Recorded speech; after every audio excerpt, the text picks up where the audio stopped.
ډیرو غیرتمندو د غیرت نه ډکو پښتنو کشرانو مشرانو همزولو السلام علیکم. نن د حکومت دپاره د انتظامیې دپاره ډېر د شرم مقام دی، ډېر د ضلالت مقام دی چې نن په دې علاقه کې وولټیج زیرو دی. نن موبایل دلته نه چارج کیږي، نن دلته کې موږ د بنیادي سهولیاتو نه دغه یو نه دي میلاویږي راته، او ډېره د افسوس خبره ده، ډېر د ژړا مقام دی، ډېر د شرم مقام دی د وزیر اعلی صاحب دپاره، د وفاقي وزیر مرادسعید دپاره، د محب الله دپاره چې زما د حلقې نه نیم پاکستان دی، زما د تحصیل نه نیم پاکستان دی. بیا هم دلته خلک ذلیله کېږي، بیا هم خلک رسوا کېږي. کومه ورځ به چې زما نه وزیر اعظم راشي هله به زما د بجلۍ مسله حل کېږي. لسم کال روان دی دلته کې ایسي صاحب راغلی دی.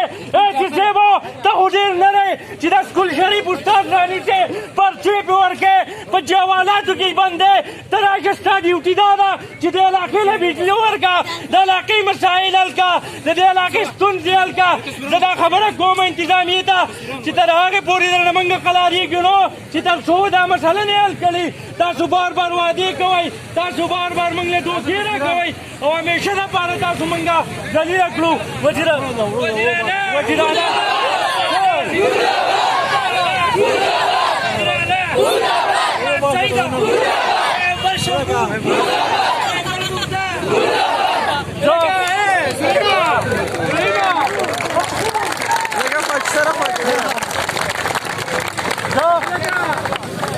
دلته کې زه د چا دلاداري نه کوم.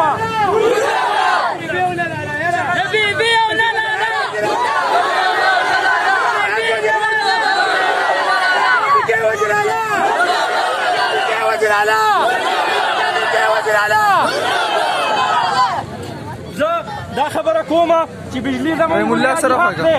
موږ بیلونه ډېر ورکوو، په زرګونه کې ورکوو او بجلي نشته. میټر یې انسټنډرډ دي او تر څو پورې دا یو خبره مې یاده وساتئ چې حق څوک چاله په اسانه نه ورکوي. په دې غفلت کې مبتلا شوی او خپل حق پکې اخلئ. انتظامیې ته راشي صاحب ته وایم چې اتکړۍ دې هم راوړه، کورسونه دې هم راوله، چې څه کوې هغه وکړه، خو بجلي به راکړې د هغې پورې نه ځو.